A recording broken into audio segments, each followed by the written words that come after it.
Capítulo 11. O que as escolas podem fazer agora?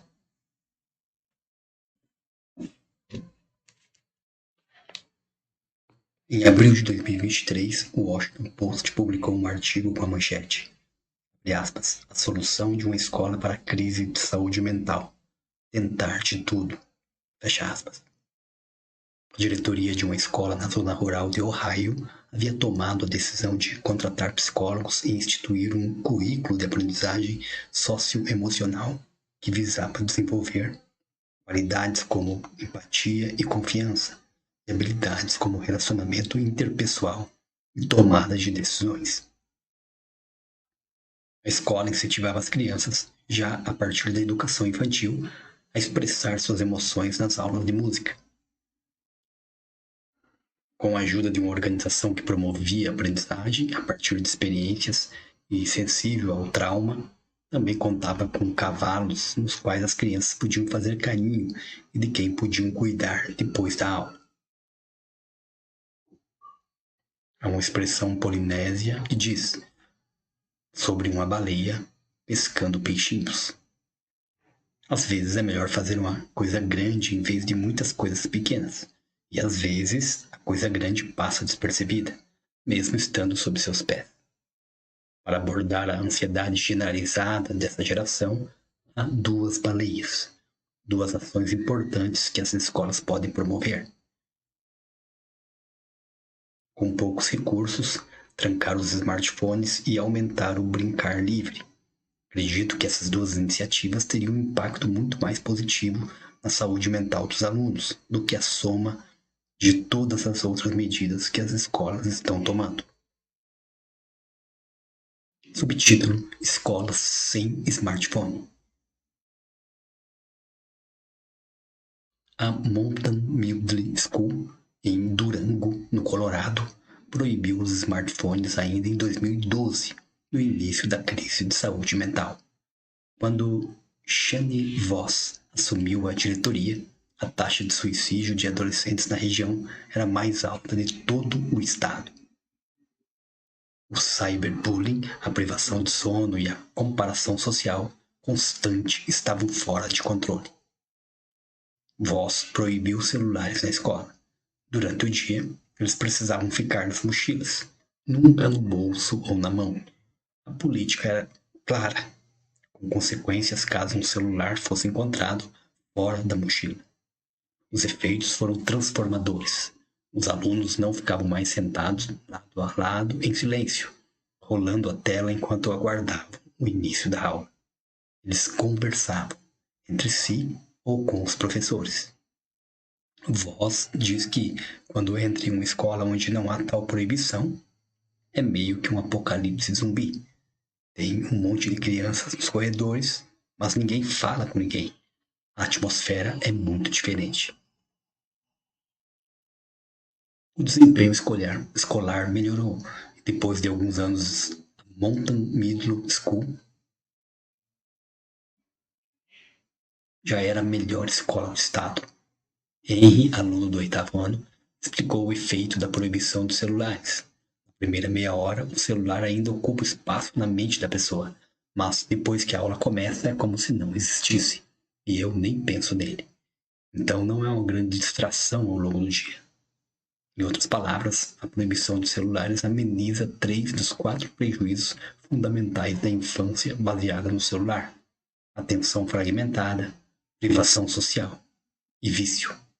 Também reduz a comparação social e atração do mundo virtual. Gera comunhão e comunidade. Isso não surpreende. Smartphones e aplicativos são ímãs de atenção tão poderosos que metade dos adolescentes diz estar online quase o tempo todo. Há alguma dúvida de que uma escola cheia de alunos mexendo no celular ou pensando nele quase o tempo todo, mandando mensagem, verificando as redes sociais, jogando durante a aula e o almoço, é um estabelecimento com menos aprendizagem, mais conflito e menor sensação de comunidade e pertencimento? A maioria das escolas públicas dos Estados Unidos diz proibir celulares. Pelo menos foi o que 77% delas responderam em uma pesquisa de 2020. No entanto, isso costuma significar que a escola proíbe o uso do celular durante a aula, que não impede os alunos de esconder o aparelho debaixo da carteira ou de um livro, mesmo que essa proibição fosse perfeitamente supervisionada por professores patrulhando cada fileira de sua sala. Assim que o sinal tocasse, a maioria dos alunos pegaria o celular para ver as mensagens e as redes sociais, ignorando os colegas em volta. Quando os alunos têm permissão para ficar com o aparelho no bolso, o policiamento se torna um trabalho de tempo integral. E a última coisa que os professores precisam é de mais trabalho.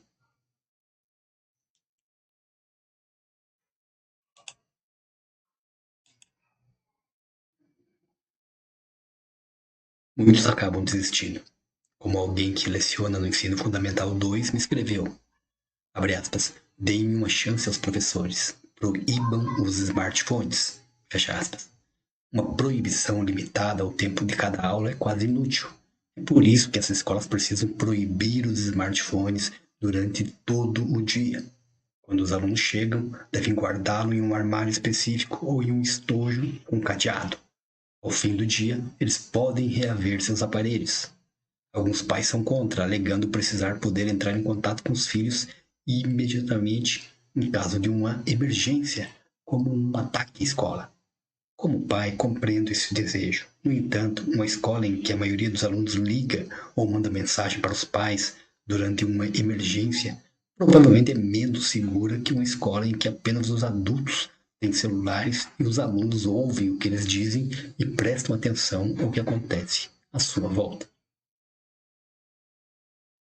Em agosto de 2003, corrigindo, 2023, a Unesco, Organização das Nações Unidas para a Educação, a Ciência e a Cultura, emitiu um relatório abordando os efeitos adversos das tecnologias digitais e dos celulares em particular sobre a educação no mundo todo. O relatório reconheceu os benefícios da internet para a educação online e de algumas populações de difícil acesso.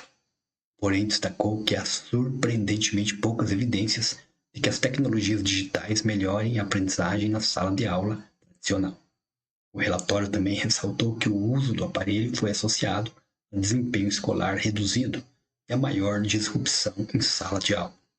Portanto, uma escola livre de celulares é um primeiro passo crucial.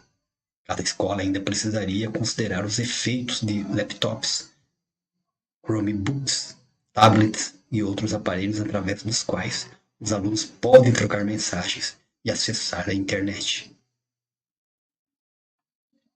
O valor de uma educação sem celulares e até mesmo sem telas pode ser observado nas escolas, nas escolhas de escolas de muitos executivos de empresas de tecnologia para seus filhos, incluindo a Waldorf School of the Peninsula, onde todos os aparelhos digitais, celulares, laptops e tablets são proibidos. Há um forte contraste com as muitas escolas públicas que estão avançando no sentido de disponibilizar um dispositivo para cada criança. Quem está certo provavelmente é a Waldorf. Mas evidências de que os celulares podem estar interferindo na educação dos Estados Unidos podem ser encontradas na National Assessment of Educational Progress, traduzindo Avaliação Nacional do Progresso Educacional de 2023, também conhecida como o Boletim da Nação, que revelou quedas significativas nas notas dos exames durante a pandemia de Covid, mandando para o espaço muitos anos de evolução. No entanto, examinando os dados mais de perto, fica claro que a queda nos resultados começou antes. As notas aumentaram de maneira bastante consistente desde 1970 até 2012. Depois, essa tendência se inverteu.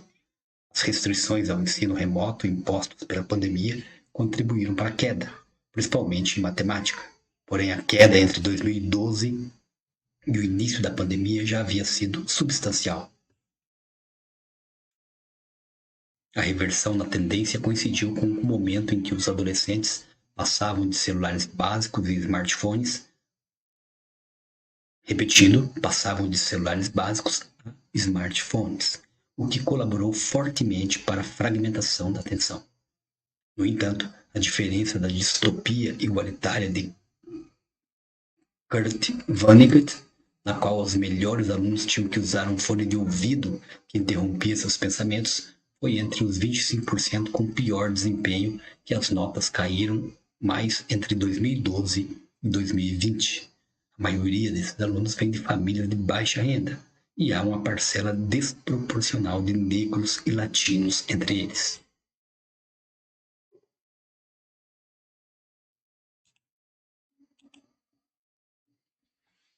Estudos mostram que, na média, crianças de famílias de baixa renda, negras e latinas, têm mais tempo de tela e menos supervisão em relação às crianças de famílias ricas e brancas.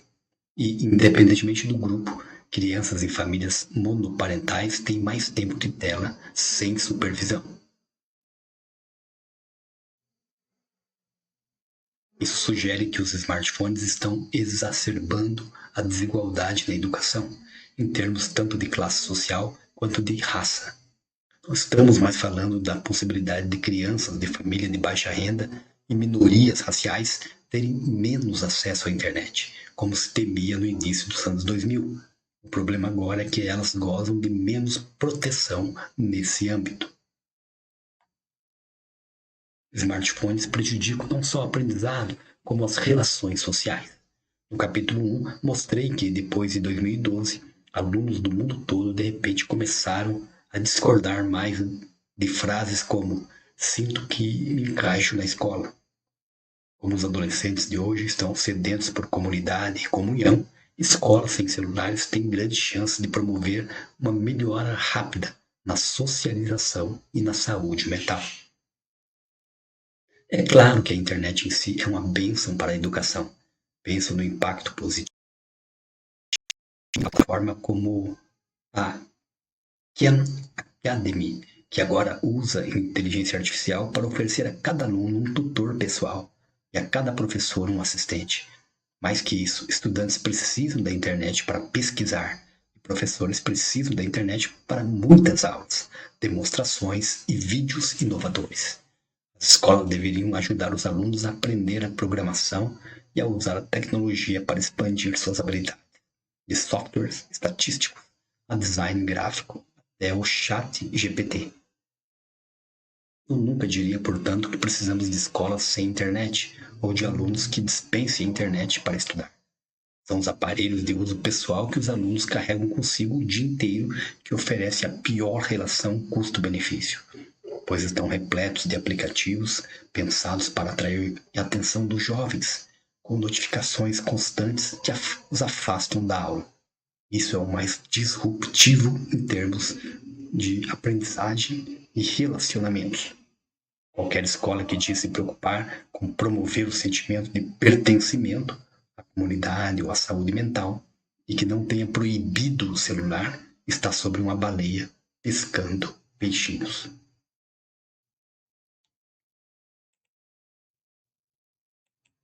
Subtítulo: Escolas com brincar livre.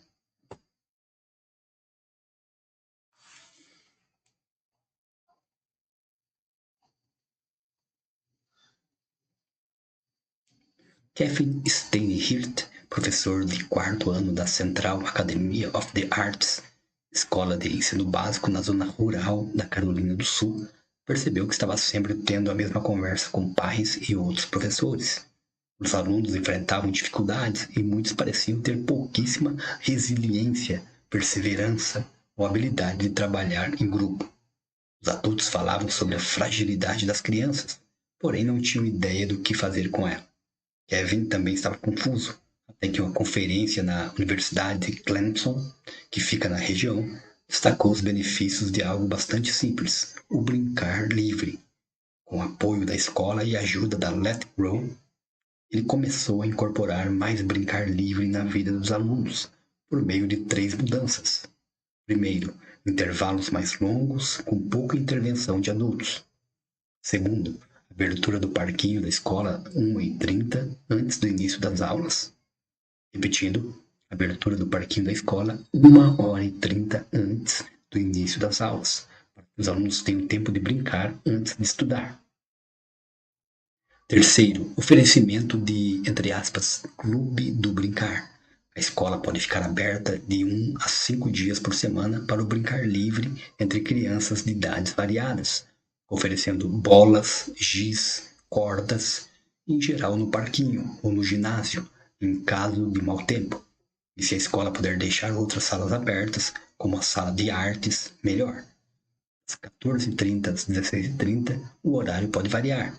Em vez de ir para casa, muitas vezes para ficar com a cara no celular ou para realizar uma atividade conduzida por um adulto, as crianças brincam juntas, sempre sem celular. Elas recebem autonomia quase total.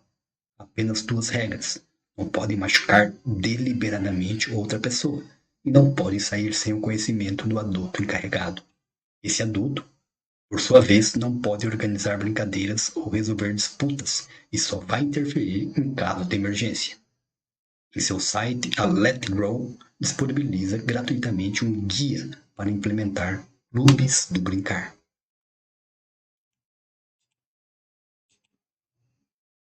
No primeiro semestre de implementação, Kevin começou a notar uma mudança.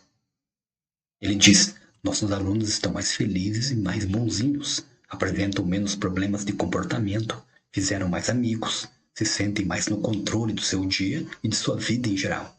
Em alguns casos, passam por uma transição drástica, deixando de praticar o bullying e de ter comportamentos dignos de recriminações por parte da diretoria. No semestre seguinte, o clube do brincar passou de 1 para 2 vezes por semana, porque era impossível ignorar os vários benefícios que estávamos vendo. Em que sentido? Em comparação com o mesmo período do ano anterior, os casos de evasão escolar passaram de 54 para 30. Os incidentes no ônibus escolar caíram de 85 para 31. Costumávamos ter 225 casos de alunos enviados para a diretoria. Kevin explicou. Agora, com muito mais brincar livre, são cerca de 45. Kevin acredita que o Clube do Brincar promoveu essas mudanças porque o brincar livre não estruturado envolve fazer amigos e aprender empatia, controle emocional e habilidades interpessoais, além de empoderar os alunos, ajudando-os a encontrar um lugar saudável na comunidade escolar. Tudo isso enquanto desenvolve as habilidades mais importantes para a vida, como criatividade, inovação, pensamento crítico, colaboração, comunicação, autodireção, perseverança e habilidades sociais. Outros professores consideraram essa mudança tão significativa que 13 deles acabaram se voluntariando como supervisores do Clube do Brincar, assim como a diretora e a vice-diretora. O brincar livre atinge muitos dos objetivos de aprendizagem socioemocional buscados pela escola de Ohio, que já havia tentado de tudo. Lá, o socioemocional era ensinado por adultos, como mais uma disciplina estruturada do currículo. O brincar livre, a Academia Central de Artes, por outro lado, teve efeitos rápidos, porque a natureza ensina as mesmas habilidades, deixando as crianças fazerem o que elas mais querem fazer: brincar juntas. Essas são as duas baleias: escolas sem celular e bastante brincar livre, não estruturado. Uma escola sem celular e com brincar livre está investindo na prevenção. Ela reduz a superproteção no mundo real, ajudando as crianças a desenvolver antifragilidade. Ao mesmo tempo, distancia-se do mundo virtual, promovendo uma aprendizagem e relacionamentos melhores no mundo real. Numa escola que não faz nenhum nem outro, é provável que os alunos apresentem alto índice de ansiedade e será preciso fazer investimentos financeiros consideráveis no tratamento do sofrimento crescente. Vejamos mais algumas ações complementares à proibição dos celulares e ao brincar livre.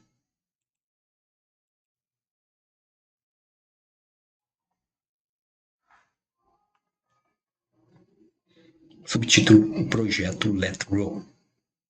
Muitas crianças americanas, mesmo do ensino fundamental 2, nunca caminharam sozinhas mais de um quarteirão ou se afastaram muito dos pais em uma loja grande.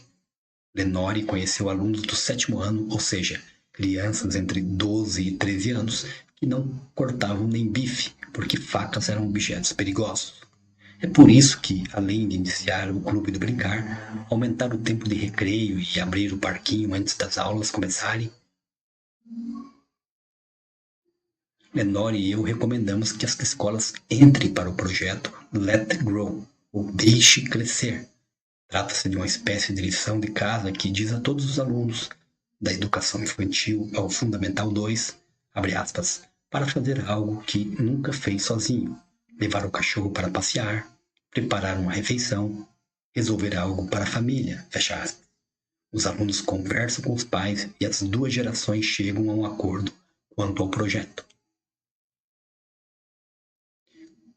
Quando a criança é bem-sucedida, elas quase sempre são, relacionamentos e identidades começam a mudar. Os pais a veem como mais competente, assim como ela própria, dando um empurrãozinho para que os pais ofereçam mais independência aos filhos e, assim, responsabilidade. O projeto aborda um problema específico. Muitos pais não sabem o melhor momento de começar e deixar as crianças fazerem as coisas sozinhas, pois isso simplesmente não deixam. Ou por isso simplesmente não deixam. Em outras épocas, crianças de 5 anos iam sozinhas para a escola. Quem as ajudava a atravessar a rua eram crianças de 10 anos, contando apenas com o poder de um colete laranja para impedir o tráfego. No entanto, essas marcas de independência foram desaparecendo pouco a pouco, sob o medo promovido pela mídia. Não devemos culpar os pais por serem superprotetores. Devemos culpar em mudar uma cultura que lhes diz que eles precisam ser superprotetores. Algumas escolas não permitem que as crianças desçam do ônibus a menos que haja um adulto esperando para acompanhá-las até em casa. Algumas bibliotecas não permitem que as crianças com menos de 10 anos saiam do campo de visão dos pais. E alguns pais foram presos por ter deixado os filhos brincar na rua ou ir a pé até o mercado. Quando os pais não podem tirar os olhos dos filhos e os filhos não podem fazer nada sozinhos, o resultado é uma dupla hélice de ansiedade e dúvida. Muitas crianças têm medo de tentar algo novo e seus pais tampouco confiam nelas, o que leva a mais superproteção, o que leva a mais ansiedade.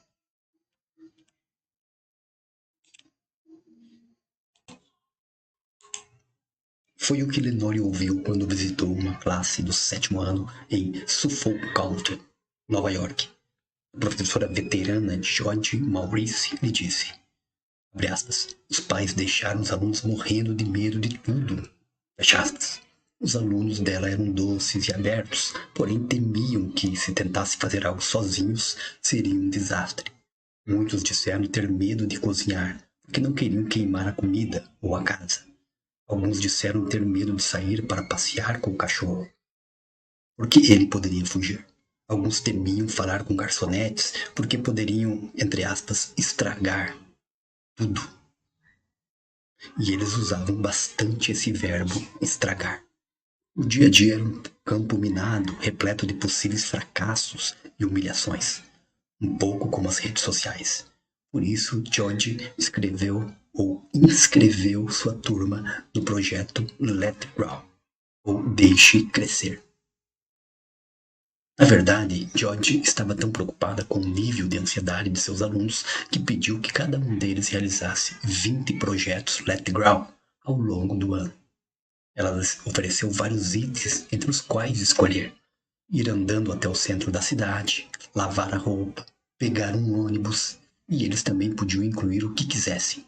Ao fim do ano letivo, George havia presenciado tamanha queda na ansiedade dos alunos, que convidou Lenore para passar uma tarde conversando com eles sobre seus projetos.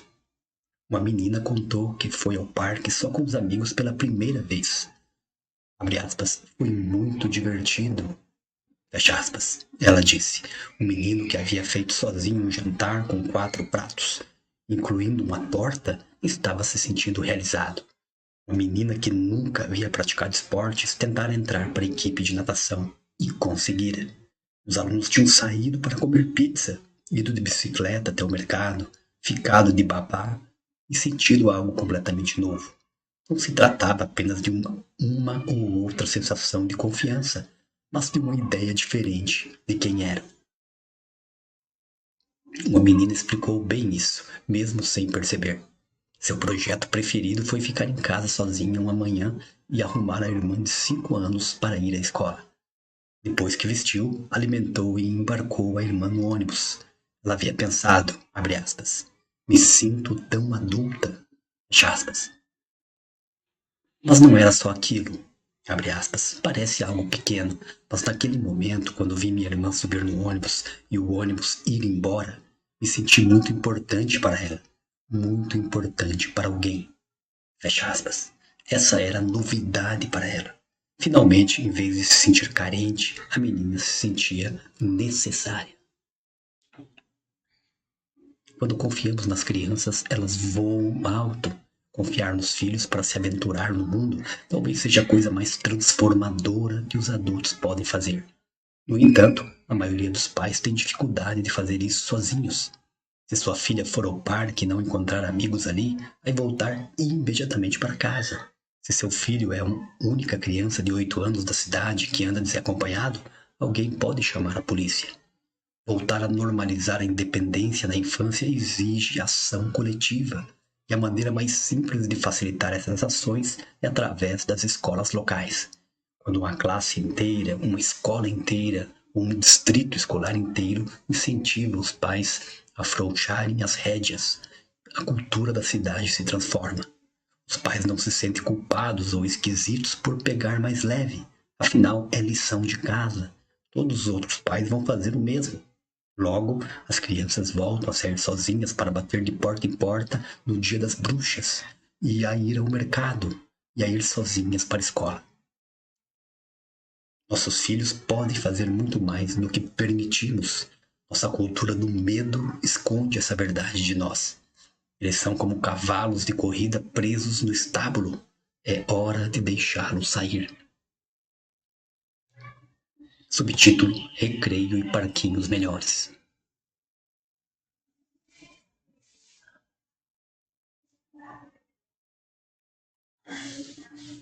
Há 3 grandes estratégias para melhorar o recreio: prolongando-o, oferecendo parquinhos melhores e criando menos regras.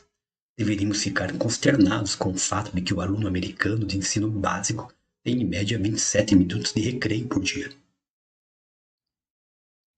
Nas prisões federais de segurança máxima do país, os presos podem passar pelo menos 2 horas por dia ao ar livre.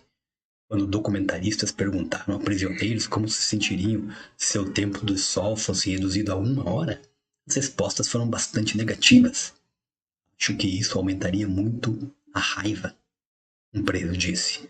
Seria uma tortura, disse outro.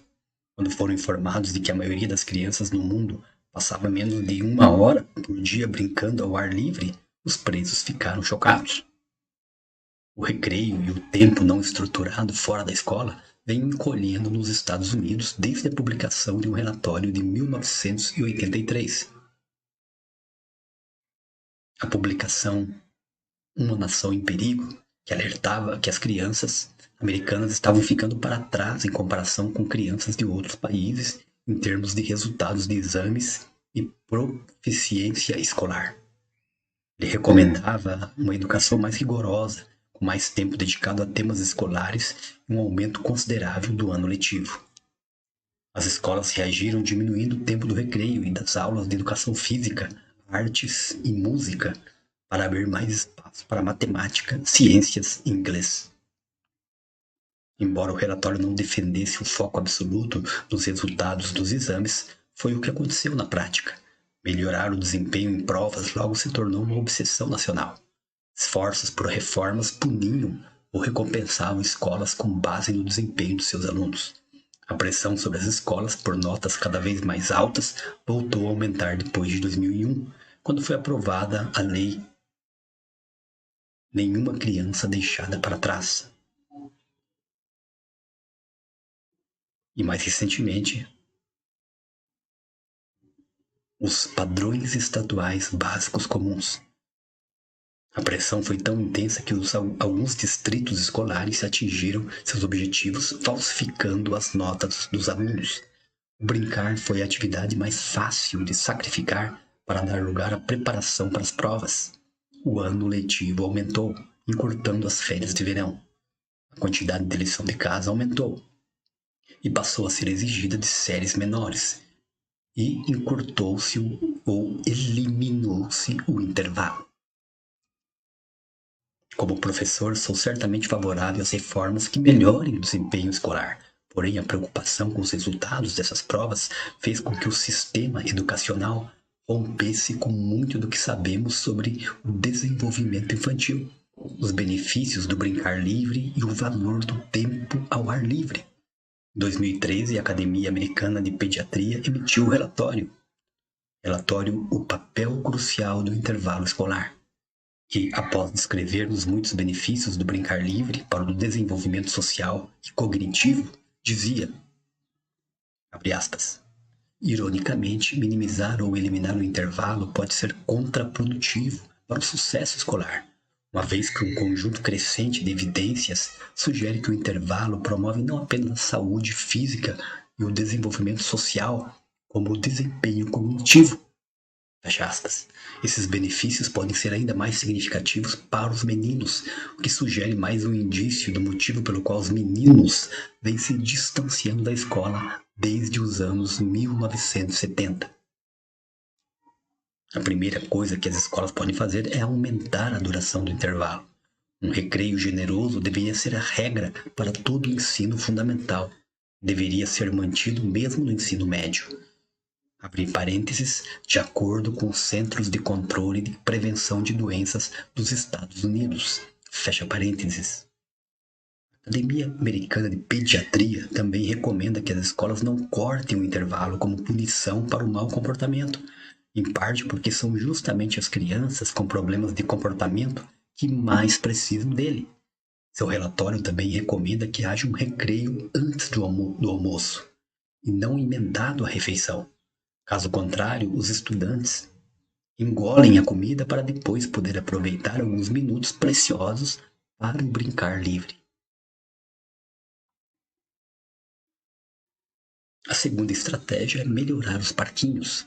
O parquinho típico dos Estados Unidos, sobretudo em cidades, é uma área asfaltada com algumas estruturas de metal ou plástico, projetadas para serem duráveis e seguras. Muitas vezes há um gramado para a prática de esportes. Os europeus, no entanto, são os líderes mundiais na criação do que ficou conhecido como parquinho de aventura, projetados para o brincar imaginativo. A variação desse modelo é o parquinho ferro velho, que conta com uma miscelânea de coisas, incluindo materiais de construção, cordas e outras peças avulsas, entre aspas, como ferramentas que atraem a atenção das crianças. A cidade de Nova York tem um parquinho assim, em Governor's Island. É o melhor parquinho onde meus filhos já brincaram. As placas ao redor, conforme a figura 11.1, sugerem aos pais que não interfiram. Como pai, sei que é difícil. Quando vemos uma criança em dificuldade, queremos sempre ajudar. Isso é normal. É o resultado natural de estar presente e ver uma criança frustrada, ou correndo um risco pequeno, ou se comportando mal. Por isso é tão importante proporcionar um momento em que a criança não esteja com pais, professores ou treinadores. É praticamente só dessa situação que elas serão forçadas a se virarem, e só assim se darão conta do quanto são capazes de realizar.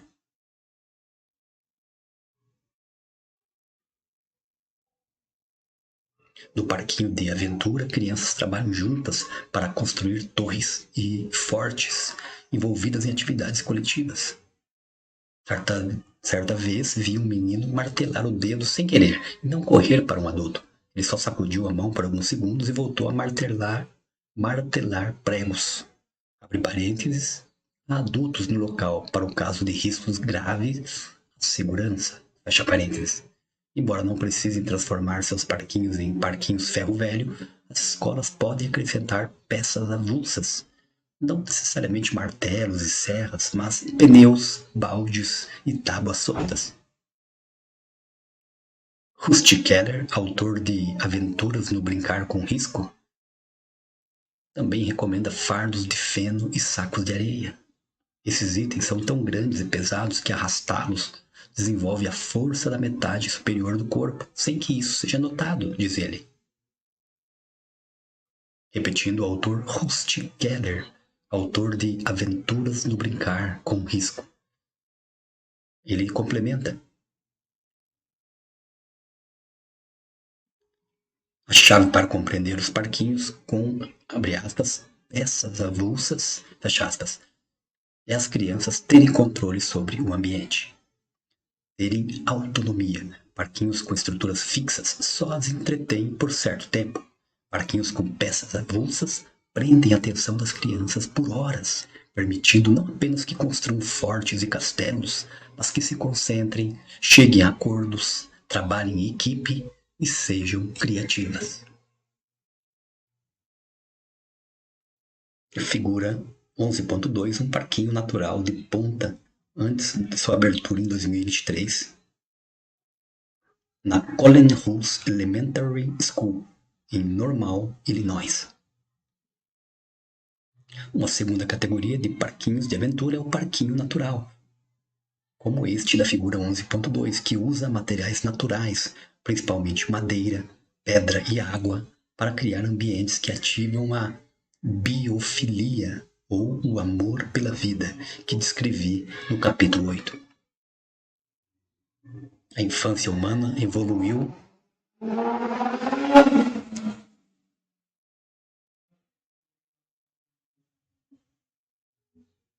Repetindo, a infância humana evoluiu nas savanas e florestas, à margem de riachos e lagos. Quando levamos crianças a ambientes naturais, elas instintivamente exploram o local e inventam brincadeiras espontâneas. Várias pesquisas demonstram que o tempo em ambientes naturais beneficia o desenvolvimento emocional, cognitivo das crianças. Emocional e cognitivo das crianças, o que se torna ainda mais importante agora que os jovens estão sempre no mundo virtual e cada vez mais ansiosos. Uma revisão de estudos sobre os efeitos dos parquinhos naturais concluiu: fornecer aos jovens oportunidades de se conectar com a natureza, em particular em ambientes educacionais, pode contribuir para uma melhora da função cognitiva. As escolas estão em uma posição boa para oferecer os ambientes e as experiências educacionais, entre aspas, verdes, tão necessários para ajudar a sobrecarga cognitiva e de estresse, e otimizar o bem-estar e a aprendizagem.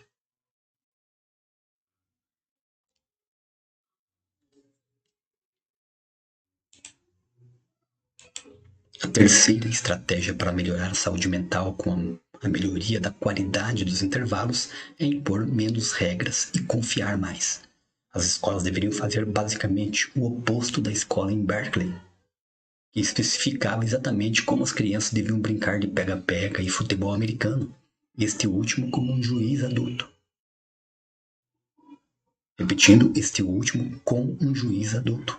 O recreio sem regras de Swanson Primary School, na Nova Zelândia, é basicamente o oposto da escola de Berkeley. Antes de ser decretado, os alunos não podiam subir em árvores, andar de bicicleta ou fazer nada que envolvesse risco. Então a escola participou de um estudo no qual 8 escolas reduziam as regras e aumentavam as oportunidades de risco e desafio durante o intervalo, enquanto outras 8 escolas não faziam nenhuma alteração em sua política. Swanson estava no primeiro grupo e o diretor Bruce McCallichlan decidiu mergulhar de cabeça. Extinguiu todas as regras e deixou que as crianças criassem as próprias. O resultado? Mais caos, mais atividade, mais empurrões no parquinho e mais felicidade e segurança física. Os índices de ferimento, vandalismo e bullying caíram, como Mariana Brussoni e outros pesquisadores do brincar previram. As crianças se responsabilizam por sua segurança quando são de fato as responsáveis por ela, em vez de depender dos adultos que estão sempre em cima delas. Podem as escolas do ensino básico dos Estados Unidos seguir o exemplo da Swanson? No momento, poucas poderiam, pois as ameaças de processo e as queixas por parte dos pais são um risco real. O medo dessa falta de regras, entre aspas, prejudicar o desempenho escolar é muito grande. Por isso se trata de um problema de ação coletiva. Os alunos seriam mais saudáveis, mais felizes e mais inteligentes no geral. E o número de ferimentos e ansiedade cairiam se afrouxassem as rédeas e deixassem as crianças brincar de maneira mais natural. E isso só é possível se escolas, pais e governos encontrarem uma maneira de trabalhar juntos.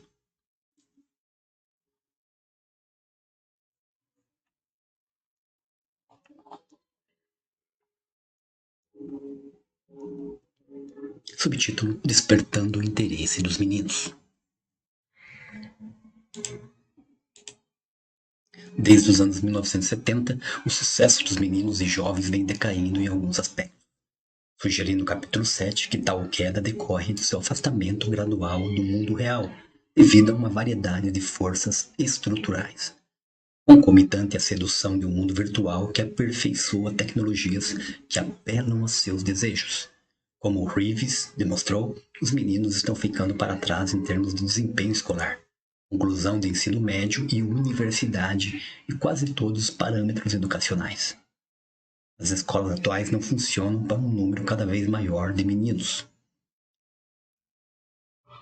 Reeves sugere algumas reformas políticas que ajudariam a reverter essa tendência, incluindo maior oferta de formação técnica ou profissionalizante, como discuti no capítulo anterior.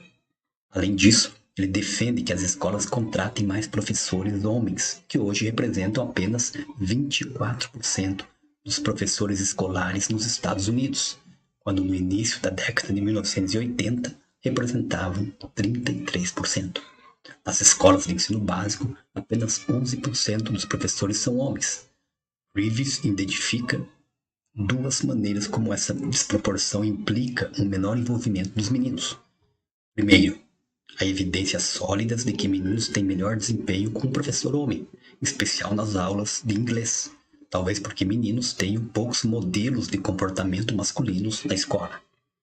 Como um analista de educação progressista escreveu, abre aspas, ter professores homens e mulheres provavelmente é bom para os alunos pelos mesmos motivos que explicam os benefícios de um corpo escolar com diversidade étnica e racial. Fecha aspas.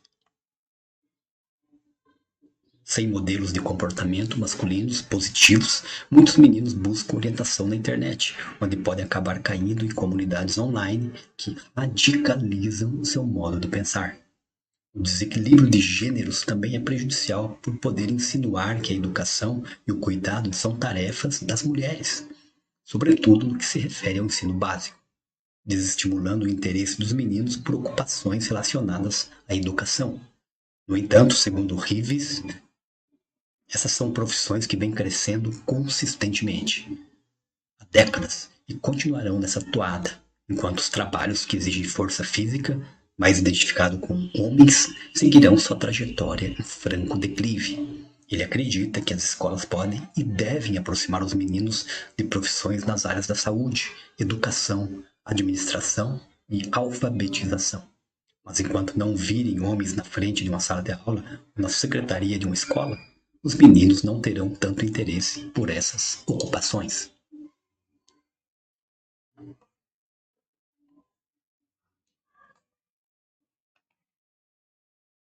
Subtítulo: O experimento educacional de que mais precisamos. Em maio de 2019, fui convidado a dar uma palestra na escola onde cursei o ensino médio, em um subúrbio da cidade de Nova York. Antes da palestra, me encontrei com o diretor e alguns funcionários e fiquei sabendo que, como a maior parte das escolas de ensino médio dos Estados Unidos, aquela também vinha enfrentando dificuldades com o aumento significativo e recente da incidência de transtornos mentais entre os alunos. Os principais diagnósticos eram depressão e transtornos de ansiedade, com um importante aumento de casos de automutilação, em especial entre meninas.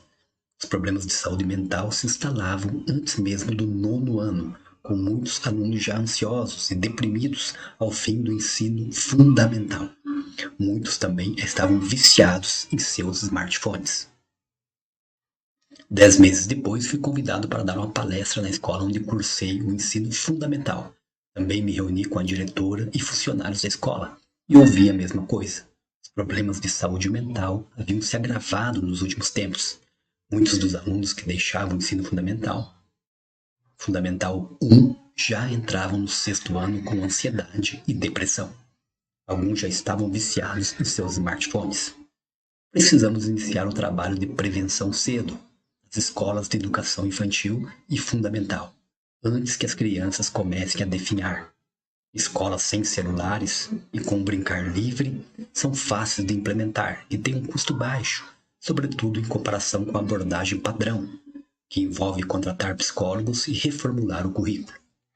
Vamos testar as 2 baleias para descobrir se essas abordagens funcionam e que variações se saem melhor.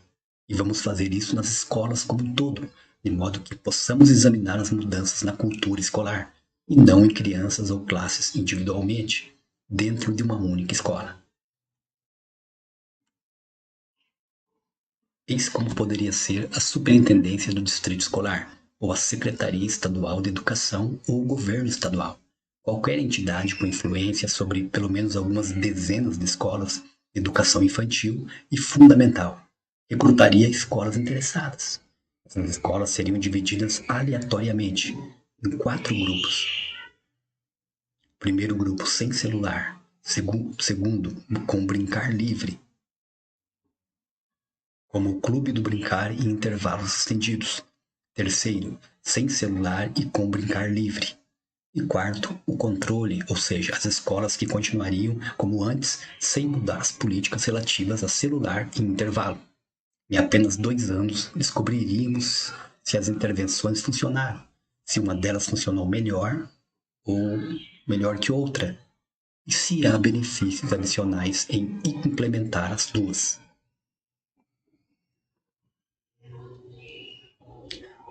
Há muitas variações desse experimento básico, acrescentando ou excluindo condições, ou implementando políticas de maneiras diferentes. O projeto Let Ground pode ser incluído como parte da condição com brincar, porque se baseia na autonomia, no risco e na independência promovida pelo brincar livre, ao mesmo tempo que os amplia. Ou um estudo poderia simplesmente comparar escolas que desenvolvem o projeto Let Ground com aquelas que não o fazem. Desde o início da década de 2010, alunos ansiosos e deprimidos entram no ensino médio, cujas escolas não têm respondido à altura, tampouco as universidades. Mas estamos em tempo de interromper esse fluxo. Se conseguirmos banir os smartphones das escolas de educação infantil e fundamental, abrir espaço para o brincar livre e a autonomia, então no ensino médio os alunos estarão mais saudáveis e serão mais felizes em poucos anos. Se as escolas e pais tomassem essas medidas em conjunto e os governos modificassem as leis de forma a apoiar esses esforços, acredito que poderíamos reverter a onda de sofrimento que atingiu os adolescentes no início da década de 2010. Subtítulo resumindo. As escolas de ensino fundamental e médio dos Estados Unidos têm assistido a um aumento nos transtornos mentais e no sofrimento psicológico de alunos desde o início da década de 2010. Em resposta, muitas estão implementando diversas políticas. Há uma expressão polinésia que diz sobre uma baleia pescando peixinhos. Às vezes, o que estamos procurando está debaixo dos nossos pés, e é melhor que qualquer coisa que viremos a encontrar se buscarmos mais longe. Sugiro 2 baleias em potencial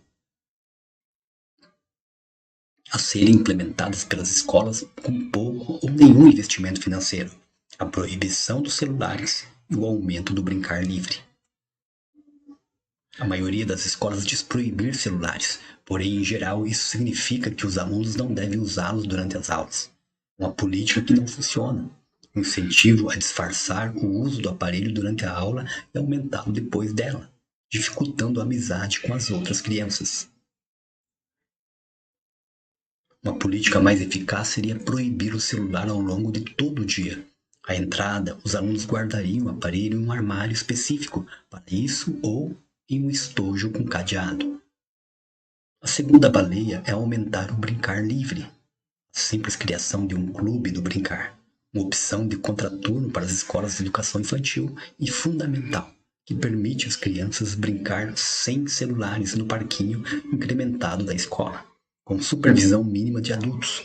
Pode ensinar habilidades sociais e reduzir a ansiedade em maior medida que qualquer programa educacional.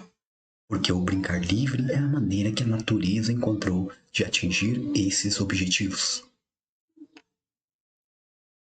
As escolas também podem melhorar o recreio prolongando-o, melhorando os parquinhos, por exemplo, incorporando peças avulsas e o ferro velho, entre aspas, ou elementos naturais, e diminuindo as regras.